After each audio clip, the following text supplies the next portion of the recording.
বলবেন কি বলবেন কি বলবেন কি বলবেন কি বলবেন কি বলবেন শঙ্কর বাবু কি বলবেন? শঙ্কর বাবু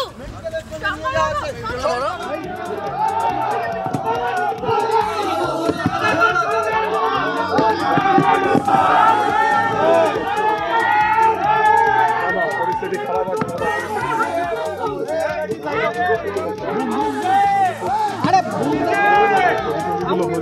যেটা হয়েছে গাড়িটা একদম গেটের সামনে লাগিয়েছে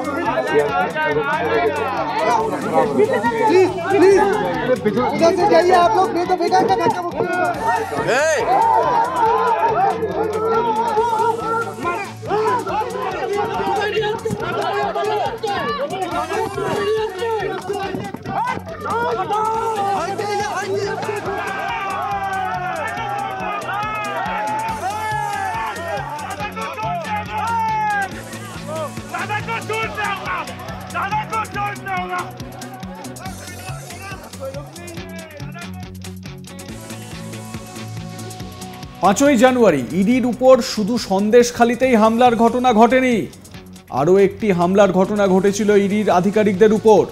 উত্তর চব্বিশ পরগনার শিমুলতলায় শঙ্কর আঢ্যর বাড়িতেও তল্লাশি চালানোর সময় ইডির টিমের উপর হামলা হয়েছে, এমনটাই অভিযোগ। ইডি আধিকারিকদের হুমকি দেওয়ার অভিযোগ ওঠে। শুধু ইডি আধিকারিকদেরই নয়, স্থানীয় মানুষের হুমকির মুখে পড়তে হয় সিআরপিএফ জওয়ানদেরও। জানা যাচ্ছে শঙ্কর আঢ্যর বাড়ি রেড করতে ইডি পৌঁছায় রাত 11:30 নাগাদ। তবে সকাল 8:46 নাগাদ বনগাঁ পুলিশকে ইমেল করে রেড করতে যাওয়ার কথা জানিয়ে দিয়েছিল ইডি। পর্যাপ্ত নিরাপত্তা চেয়ে বনগাঁর এসপির থেকেই সাহায্য চাওয়া হয় ইডির তরফে। বিকেল 4টে নাগাদ এসপির সঙ্গে মোবাইলে যোগাযোগ করা হয়েছিল। এই অনুরোধ সত্ত্বেও শঙ্কর আঢ্যর বাড়িতে তল্লাশি চালানোর সময় বাড়ির উঠোনে ভিড় জমে যায়। অভিযোগ, উত্তেজিত জনতা ইডি আধিকারিকদের লক্ষ্য করে পাথর ছুটতে শুরু করে। রাত 11:30 নাগাদ ইডি টিমের এই হামলা চলে ইডি টিমের উপরে। কোনো ইডি আধিকারিক শারীরিকভাবে আঘাত পাননি, এটা একটা অন্য বিষয়। তবে তাদের গাড়ির ক্ষতি হয়েছে। এই ঘটনার পর পুলিশের কাছে অভিযোগ জানিয়েছেন ইডি আধিকারিকরা। অরিন্দম, আমার কলিগ, ঠিক কি হয়েছিল সেদিন রাতে এই বিষয়টি বিস্তারিত ব্যাখ্যা করছেন। শুনবো তার বিশ্লেষণ, ব্যাখ্যা। রেশন বন্টন দুর্নীতি মামলায় ইডির হাতে ইতিমধ্যেই গ্রেপ্তার হয়েছে বনগাঁ পুরসভার প্রাক্তন চেয়ারম্যান শঙ্কর আঢ্য। শুক্রবার দিন সকালবেলায় তার বাড়িতে পৌঁছেছিল ইডি আধিকারিকরা এবং সেদিন দিনভর তাকে জিজ্ঞাসাবাদ করার পর রাত্রে তাকে গ্রেপ্তার করে ইডি আধিকারিকরা। রাত্রে গ্রেপ্তার করার পর যখন তাকে ইডি আধিকারিকরা নিয়ে বেরোচ্ছিল তখন কিন্তু তার বাড়ির সামনে পরিস্থিতি যথেষ্ট উত্তেজিত হয়ে পড়েছিল এবং যেটা আমরা দেখতে পাই যে সেখানে কিন্তু ইডি আধিকারিকদের যে গাড়ি ছিল বা সিআরপিএফ জওয়ান যারা ছিল তাদের যে গাড়ি ছিল তার ওপরে কিন্তু বেশ ঢিল ছোঁড়া হয়েছিল, সেরকমটা কিন্তু সেখানে দেখা গেছিল। পাশাপাশি জনতা যথেষ্ট উত্তেজিত হয়ে উঠেছিল এবং বেশ একটা মব সেখানে সৃষ্টি হয়েছিল। এতে যেটা বলা হচ্ছে যে পুলিশের কাছ থেকে কোনো রকম কোনো সহযোগিতা অর্থাৎ কোনো রকম কোনো প্রোটেকশন পায়নি সেই সময় ইডি আধিকারিকরা। যদিও ইডি কিন্তু প্রেস রিলিজ ইস্যু করেছে এবং প্রেস রিলিজ ইস্যু করে সেখানে সরাসরি দাবি করছে যে সেদিন অর্থাৎ শুক্রবার দিন যখন তারা রেড করতে গেছিল শঙ্কর আঢ্যর বাড়িতে, সেদিন কিন্তু সকাল 8:46 AM, হ্যাঁ ঠিক সকাল 8:46 AM তারা মেল মারফত বনগাঁ পুলিশকে কিন্তু জানিয়েছিল তাদের সেই রেডের কথা।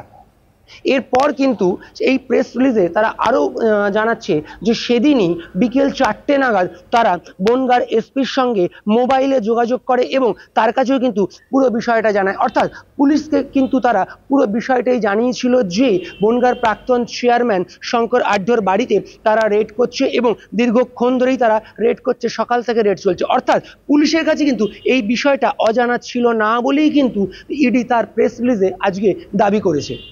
অথচ রাত্রির বেলায় যখন 11:30টার সময় ইডি সেখান থেকে বেরোচ্ছিল, ইডির প্রেস রিলিজে যেটা তারা বলছে যে 11:30টার সময় যখন তারা সেখান থেকে বেরোচ্ছিল তখন কিন্তু তাদের আধিকারিকদের গাড়ি অথবা তাদের সঙ্গে যাওয়া যে সিআরপিএফ জওয়ান তাদের যে গাড়ি তার উপরে কিন্তু ইট বৃষ্টি হয়েছিল এবং সেখানে উত্তেজিত জনতা এসে পৌঁছেছিল। যদিও সিকিউরিটির পার্টে কিন্তু সেটা তাদের একান্তই কাম্য ছিল না বলে ইডি আধিকারিকরা দাবি করছে তাদের এই প্রেস রিলিজে। এবং ইডি যেটা আরও জানাচ্ছে যে এই যে ঘটনা, এই ঘটনায় তাদের অফিসিয়ালসরা শারীরিকভাবে হয়তো আহত হয়নি, কিন্তু এই যে ঘটনায় তাদের যে গাড়ি, সেই গাড়ি কিন্তু ভাঙচুর করা হয়েছে। অর্থাৎ ইডি আধিকারিকরা যে গাড়িতে রেড করতে গিয়েছিল, সেন্ট্রাল ফোর্সের জওয়ানরাও ছিল, তারাও অন্য গাড়িতে ছিল, সেই গাড়ি কিন্তু সেখানে উত্তেজিত জনতা ভাঙচুর করেছিল। আমরা দেখতে পেয়েছিলাম সেদিনই কিন্তু, অর্থাৎ শুক্রবার দিনই কিন্তু সন্দেশখালীর ঘটনা, যেখানে ইডি আধিকারিকদেরকে মারধর পর্যন্ত করা হয়েছিল। উত্তেজিত জনতা ইডি আধিকারিকদের মারধর করেছিল।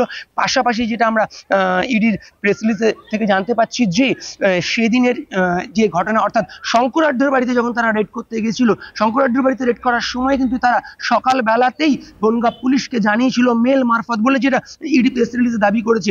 এবং বিকেলবেলা তারা মোবাইল ফোন মারফত বনগাঁর এসপির সঙ্গে কথাও বলেছিল। কিন্তু তারপরেও 11:30টার সময় যখন ইডি আধিকারিকরা সেখান থেকে বেরোচ্ছিল, সেখানে কিন্তু তাদের সিকিউরিটির ব্যবস্থা ছিল না, বা পুলিশের পক্ষ থেকে কোনো রকম কোনো প্রোটেকশন তাদেরকে দেওয়া হয়নি বলেই কিন্তু তারা প্রেস রিলিজে জানিয়েছেন। এবং এই জন্য তারা একটি কমপ্লেন পর্যন্ত, পুলিশ কমপ্লেন পর্যন্ত করেছে ইতিমধ্যেই, যাতে এই ব্যবস্থার পূর্ণ তদন্ত হয়। এবং এই যে তাদের ওপরে আঘাত, এই আঘাত কারা করলো বা কেন এই আক্রমণ হলো, এই বিষয়টাও কিন্তু ইডি আধিকারিকরা জানতে চাইছে, যেটা আমরা সূত্র মারফত জানতে চাইছি। তবে প্রেস রিলিজ মারফত আমরা যেটা জানতে পারছি যে বনগাঁ পুলিশকে কিন্তু সেদিন সকালবেলায় ইডি আধিকারিকরা ইনফর্ম করেছিল তাদের সেদিন রেডের ব্যাপারে। এবং পাশাপাশি বিকেলবেলায় বনগাঁর এসপির মোবাইলে তার সাথে ফোন করেছিল, এবং সেখানেও তারা তাকে ইনফর্ম করেছিল তাদের সিকিউরিটির সুনিশ্চিত করার জন্য।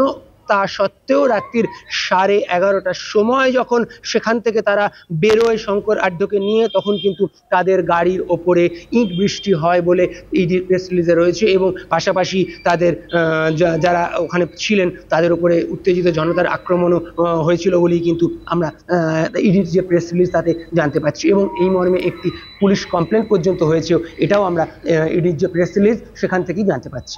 অরিন্দম ভট্টাচার্য।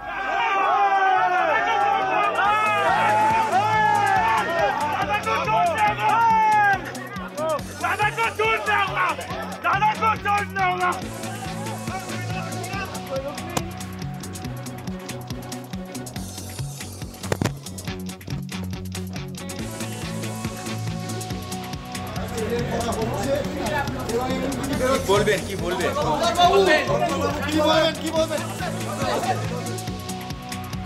আপনারা হয়তো অন্য কোনো নিউজ চ্যানেলে এই শঙ্কর আড্ডর বাড়িতে গিয়েও যে হামলার মুখে পড়তে হয়েছিল ইডি আধিকারিকদের এবং সিআরপিএফ জওয়ানদের, সেই খবর পাননি। আমরা এই খবর পাওয়া মাত্রই আপনাদের সামনে তুলে ধরলাম।